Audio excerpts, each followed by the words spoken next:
We're going to go see Dune tonight. You look like if Steven Spielberg never made any money.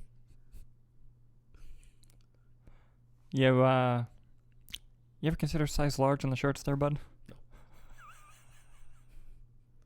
They make them in men's sizes. Do they? No. We're seeing Dune tonight.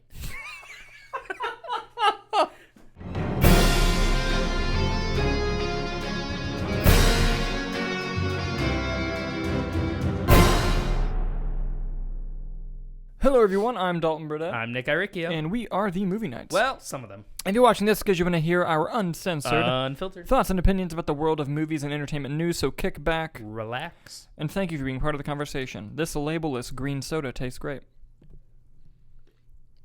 Is there a way to like pivot this so it's like not like there is bothers me if it's up, because then I'm like looking at it, and then when it's here I always feel like I'm gonna jab. So there's a way to do it, but it would require me to like risk the mic falling. That's fine. We'll get it some other time. Is the mic good in this spot? It's great. All right. Also, something I want to address before we go into the show.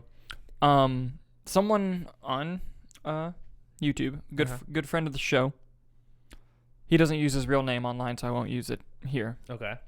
Pointed out to us that I did not say Malignant was great on the last episode. Now, I thought you did, didn't you? But it was intentional. That's what I'm getting at. I got to keep you guys on your toes, right? You need to always be listening to see if I sneak it in there, or if I can make some sort of elaborate joke about involving Malignant, which will steadily get there over time, especially if Kyler's ever on the show. So don't worry. I knew what I'm doing. You guys just need to relax. It was a good cover-up for the fuck-up. Thanks, buddy. Appreciate it. You have to tell me who it is after, because I don't know. Okay, I will. I don't watch the videos.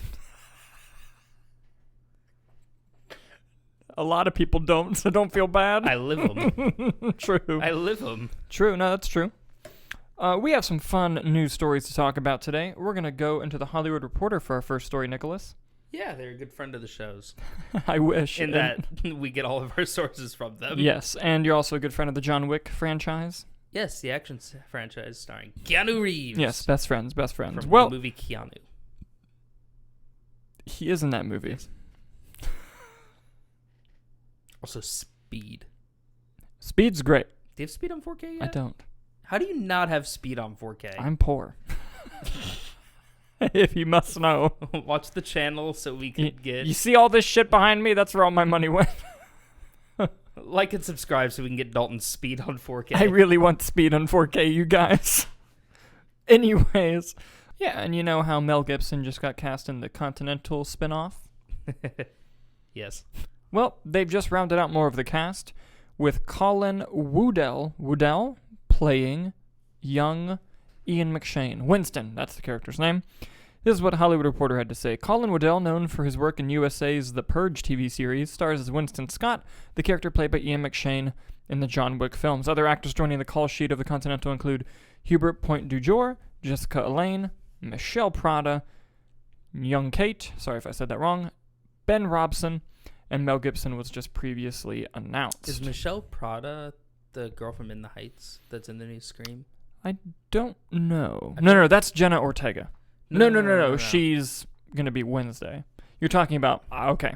Maybe. I think that's her name. Let me look. We shall see. But, yeah. So the Continentals are going to be pretty rad. I don't know. I'm unfamiliar with Colin Woodell's work. But clearly if Stars and Lionsgate TV think he's going to be a good fit, then it's no issue with me playing young Winston. Are you familiar with his work? And what do you think of the casting? I'm not, but I looked up a photo of him and... Cool. I could see him being young Ian McShane. Yes, very cool. Is this going to be like a guest of the week type show? I don't know. Do you think there's going to be like a greater... All I know is that it's called The Continental. It's got casted who is casted, and it's going to be 3 episodes. Oh, that's right. It's going to be like an event. Never mind. So, yeah. I guess we'll learn more about the hotel, but also following young Winston... Yeah. And maybe the creation of the Continental? You think we get any kind of flash forward and we get like a Ian McShane cameo? That'd be cool. Keanu cameo or... That'd be cool, but I don't know. Maybe we get to meet young John Wick. Oh, that'd be cool. Like, that'd be really cool. I mean, it would just be Keanu. He looks so young. He hasn't aged. It would just be young Keanu. That's true. That's true. They could pull it off easily. Yeah, I mean, The Matrix is doing it, it looks like. True. So True. Yeah. He hasn't aged ever, I don't think. Him and Paul Rudd. Paul Rudd doesn't age. Yeah. Steve Carell. Idris Elba. Mm-hmm. Will Smith, really. Yeah. looked- What a fun segue that turned into. Yeah. Which happens You from know time who has to a time. fun segue? Who? Paul Blart. I'm going to beat the shit out of you. He I uses swear. it all throughout the movie. During the entirety of Dune, I'm just going to be throwing popcorn at you. Dune. Why is Timothy Chalamet so weird? He's an actor. I mean, don't get me wrong. I want to give him a hug, but He is I an think actor. weird. True. He can do whatever the fuck he wants, man. He's got all the good. money. He's good. He's been nominated for Oscars. He's not even... Is he 25 yet? If that. Yeah. God. Doesn't it just make you feel like a piece of shit? The man could literally do whatever the fuck he wants. And he's like, I'm going to go be Willy Wonka. Yes. Say some shit. And we're going to make Willy Wonka sexual. we're Watch like- me. They already did that. When? All of them. Yes. What was I thinking? You're right. Entirely. Moving on to our next story. Are you a fan of Ozzy Osbourne and Sharon Osbourne? I'm a fan of Ozzy Osbourne. Sharon! I don't really know much about Sharon. Well, I like her in Austin Powers. Well, apparently they have quite the love story because it is getting a film adaptation from Sony Pictures. Oh, yeah? This comes to us as an exclusive from Variety. The untitled project comes from Polygon Entertainment and will follow a biopic format centering on their decades-long bond, one that exploded to heights of the pop culture TV show The Osbournes. Oscar nominee Lee Hall is scripting the project. So they're taking it seriously from the script department. Hall's writing credits include Rocket Man, Warhorse, Victoria and Abdul, and Billy Elliot. So they got a writer to write this fucking movie. Wonder who they're going to cast. I just hope they cast Ozzy and DH. Good. They won't. But that'd be funny. I wonder who they're going to cast too. Because that's going to be... These musical biopics tend to get actors who really want to dive in and play somebody. Like, they attract all kinds of talent. Like, Rami Malek in Bohemian Rhapsody was incredible. So, I wonder who they are going to get. I liked the guy who played Ozzy in The Dirt, but I don't think he was a big No. name. Oh, I was going to say Sebastian Stan, but he's already doing one. Yeah, he's doing the Motley Crue. He's doing the Motley Crue one, yeah. Mm-hmm. Yeah, because he's Tommy Lee, right? Yeah. Yeah.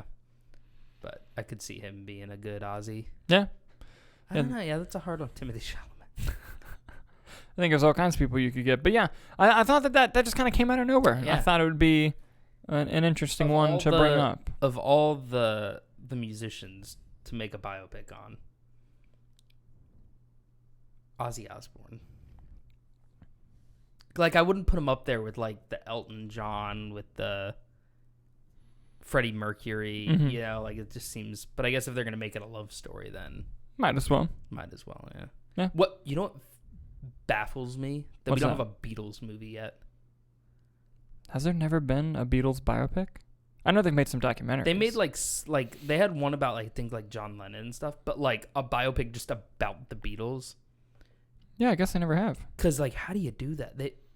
They only did 8 years, but so much happened. So Yeah. it's like, where do you pick? True. That's the movie you got to make, Nicholas. I don't want to be tasked with that Make shit. make the Beatles movie. Just cast Harry in every role. There we go. I feel like you could do a good mini-series. Yeah, I think About that'd the be the better Beatles. route with that, just so you can dive into each one of them more. Yeah. Especially the members that join and fall off. Exactly, yeah. I think it's a good idea. But Hey, I think you're onto something, kid, with this Beatles movie. You got moxie. I'm an idea man. Can't execute for shit. Man, don't have ideas. Story credits, baby, all day long. All day long. Fucking give them to me. Give me that paycheck, baby. Absolutely. Moving on to our next story. This is actually one that you brought up right before the show we started recording. You like Hocus Pocus? I do. Contrary to popular belief, big Hocus Pocus fan over here. Big Hocus Pocus guy. And Sam Richardson, comedian, are you familiar with him? Love Sam Richardson. I do as well. He was just in the second season of Ted Lasso. He showed up for a bit. Which was a I still need to pleasant watch surprise. Ted Lasso. And best show going right now. I need to catch up. The Squid Game numbers might contradict that. What we do in the shadows. What we do in the shadows. No, but yeah, I need to catch up on Ted Lasso. I might react to it. But Sam Richardson, according to The Hollywood Reporter in an exclusive, has joined the cast of the Hocus Pocus sequel, which was announced during the Disney Investor Day months ago. This is what the article had to say. Sam Richardson is getting in the Halloween spirit for the Hocus Pocus sequel. The Hollywood Reporter has learned that the Veep actor is in final negotiations to appear alongside Bette Midler, Sarah Jessica Parker, and Kathy Najimy in the Disney Plus feature. Mm-hmm. I think that's all they really have on his role in it, but it will be very interesting to see. I haven't seen the Tomorrow War, but I'm pretty sure he was in the Tomorrow War. He was good in it. Yes. Yeah. But yeah, I think this is good news. I think he's a really talented guy. I love the original Hocus Pocus. It's hokey fun, pun intended, and I think that I think it going straight to Disney Plus is a smart move too, because yeah, it has a cult following, but outside of that, I don't think it would. Yeah, but putting it on Disney Plus is a nice way to still get it to the fans who really, really wanted it. Exactly, and I believe they're going to take their time with it. I don't think they'd get all those actresses back if they're going to rush it. Yeah, and Doug Jones is coming back. I'm pretty sure as the is he the Creeper? Is that his name? Oh, the thing with his mouth sewed shut. Yeah. What was his name? But actor Doug Jones is returning to do that, which is exciting. I loved him in What We Do in the Shadows. Yes. I love him in everything he does. Hannah had never seen Shape of Water, and we just watched it recently. And he's great in that. Billy Butcherson. That was it. The cast on IMDb is not up to date. It just has the 3. Well, if he doesn't return, I'll riot. Yeah. But regardless, what do you guys think of Richardson joining Hocus Pocus 2, and what do you think about Hocus Pocus 2 in general, it happening? Let us know down below. Final bit of casting news. There's going to be A Quiet Place Part 2 reunion on Christopher Nolan's Oppenheimer. John Krasinski's John. That was funny. No, but a few episodes ago we reported that the story that Cillian Murphy was going to be in Christopher Nolan's Oppenheimer. Well, the major trades confirmed today that Emily Blunt is in final negotiations to join the cast as well. Amazing. I think it's safe to say that Nolan liked A Quiet Place. Yeah, just a little bit. But, or at least their chemistry. Yeah, and they were great together in that film. Mm-hmm. I think they're going to be great together in this film. I don't think it says the character she's in negotiations to play, but I assume it's someone in relation to Oppenheimer. Mm-hmm. But because we do know that Cillian Murphy is playing Oppenheimer. Yes. But yeah, that looks interesting. I love Emily Blunt. I love Christopher Nolan. I love Cillian Murphy. This is nothing but a win for everyone involved, I think. It's never a bad idea to add talent. Moving on to our next story. Remember when Ruby Rose was Batwoman? Yes. And then she wasn't Batwoman. Yeah, she left like season 2 or something at the end of season 2. At the end of season 1. Mm-hmm. And then in season 2, the character Kate Kane was on the show, but it wasn't her, and they replaced who Batwoman was. Yes. Mm-hmm. Well, she released a little thing on her Instagram story, basically alleging why she left or was fired, and how it was a horrifically toxic work environment for Warner Brothers and the CW. This is Ruby Rose's words. And she said a lot in the Instagram story that I encourage you to look into. Basically, she was calling out names of executives and people, saying that they treated stunt people very dangerously, that there were people who were seriously hurt, including herself, that she had to work 10 days after surgery. There's all kinds of horrible shit. And she just said that no one was nice, no one took it seriously, and that it was just an absolute hell to work for, and that she would never, ever go back, and she just wanted to clear the air. And then Warner Brothers responded in a way that probably was not expected. Basically, this was the response that Warner Brothers and the CW had to Ruby Rose's claims. Despite the revisionist history that Ruby Rose is now sharing online aimed at the producers, the cast and crew, the network, and the studio, the truth is that Warner Brothers Television had decided not to exercise its option to engage Ruby for Season 2 of Batwoman based on multiple complaints about workplace behavior that were extensively reviewed and handled privately out of respect for all concerned. So basically, Warner Brothers said, actually, she wasn't brought back because she was the problem. We looked into the problem and took care of it, but we didn't do it publicly. Yeah. Now, Ruby Rose in her statements did mention that Warner Brothers hired a private investigator to find stuff on her, but that nothing came of that. Maybe that has something to do with it. Maybe the reason why she was so irate on set was because of the things she said and was trying to fight for better things. Mm-hmm. This is a whole fucking mess.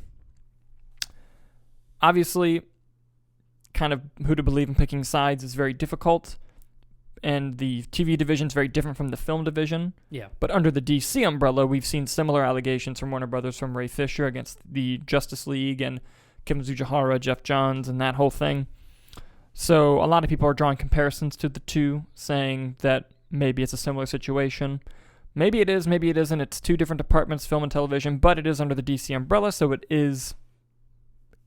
there's a chance it's not coincidence. Yeah. You've seen all this. I wanted to get your kind of thoughts on the whole situation and what you think about it in general. I think that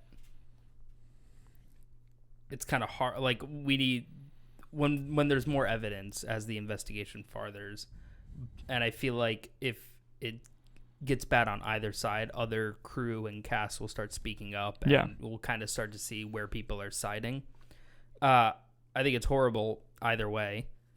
You know, just having a toxic work environment in general is bad, but I personally would lean more toward Ruby Rose's side, because what does she have to, she's risking a lot by speaking up.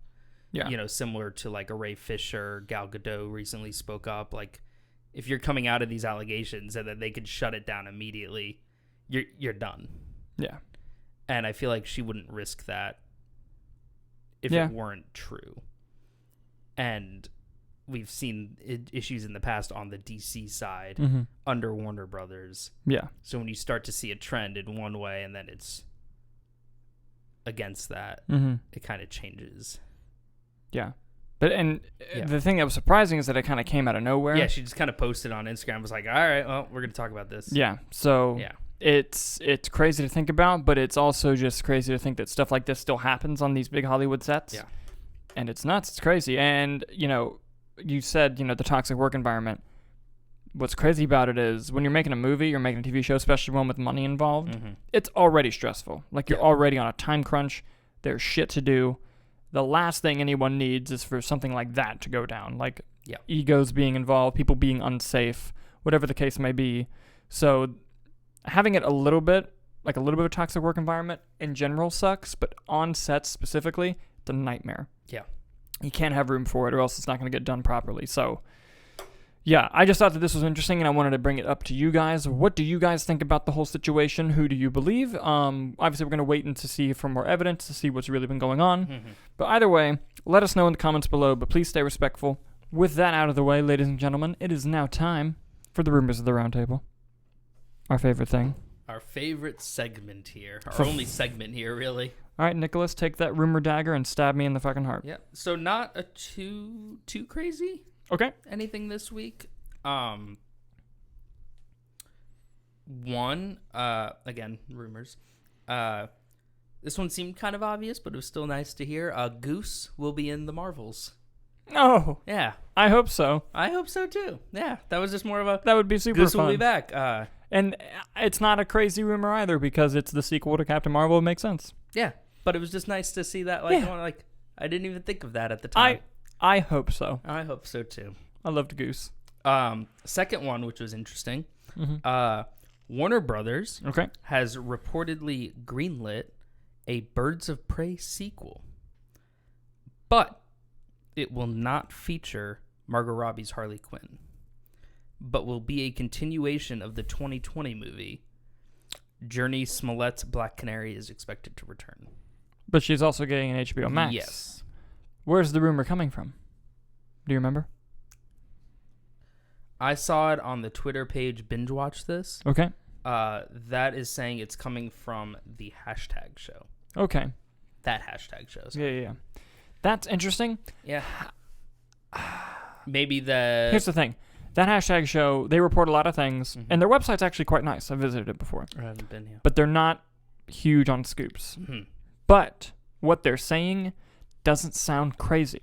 Because, especially if it's HBO Max original, because Birds of Prey didn't do very well in theaters. Mm-mm. But, the way that film ended was very much so sequel. Continuing the Birds of Prey, and also separating Harley Quinn. Yeah. Like I think they tried to literally use the popularity of Harley Quinn to introduce Birds of Prey. Yeah. So that they could eventually make a movie like that. Mm-hmm. So while this is not confirmed in any way, shape, or form, I believe the rumor. I wonder if Black Canary will still get the show, or if the show is kind of morphed into the movie. I think she's still going to get her own thing, for sure. But that wouldn't shock me either. If it's a Black Canary show and then you kind of see Huntress pop up and Renee Montoya pop up. Maybe. So we'll see, but I thought that was an interesting one. Yeah, that is an interesting one. That's not the craziest rumor I've ever heard. Like it's not the craziest rumor this week. Do you want to get into that one that you know? That rumor. Yes. That's your call if you want to talk about that. Oh, bring it up. Any wrapping thoughts on Birds of Prey? I would like to see a sequel because I personally didn't hate that movie. Yeah. And it was perfectly fine. And we'll see. I wonder who's going to direct it. I don't know if Kathy Yama do it again. Mm-hmm. But we'll see. Yeah. We shall see. And the writer DC likes because she wrote The Flash. Yes. Mm-hmm.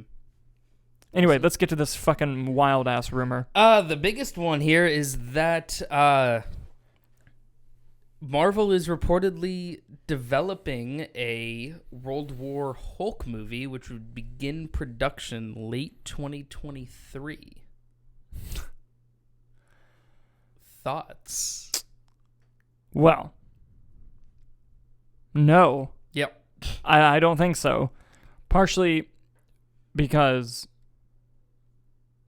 I mean, granted, we haven't seen a lot of what the MCU's been doing building up with Hulk. We know that he's going to be in She-Hulk. Yeah. But the big caveat here is they don't have the rights to distribute a Hulk movie. That's why they put Hulk in other things. Because Universal, for those of you that don't know, Universal still owns distribution rights of the Hulk. Anything with Hulk in the title, maybe even Hulk as the main character, but of that I'm not sure. Yeah, I'm not sure. But that's why they put him in Thor and Avengers, because Universal gets that money distribution-wise, and they can't split it with Marvel. But Marvel has production rights with the Hulk. That's why they can put him in other things, and that's why Universal can't put him in random things. Mm-hmm. It's a deal they made forever ago that's never changed and evolved, unlike some of the other deals that are in place. So unless that deal happened under the table, which there's no fucking way. Like, there's no reason to not report that. And like the moment one of the trades would have found that out, they would have immediately reported on that, because that's a huge, huge click. Mm-hmm. So unless somehow that happened and it went secret, I don't believe this rumor. Now, Marvel just needs something to happen in a planetary thing, and they were like, fuck it. Let's just get our money back, and they can do whatever the fuck they want with it. I don't know. I doubt it, but... Yeah, I doubt it too. But, like, because why not just make a movie where Hulk's not the main character, but involve him? Yeah. Like that's like Ragnarok. All they have to do. He's a main character in Ragnarok. Yeah, that's all they have to do to avoid that. So, no. Now, I'm willing to eat my words if there was an under-the-table deal where they got the rights back and they do make World War Hulk. I'll eat my word and say, holy shit, I was wrong. And I'm on board.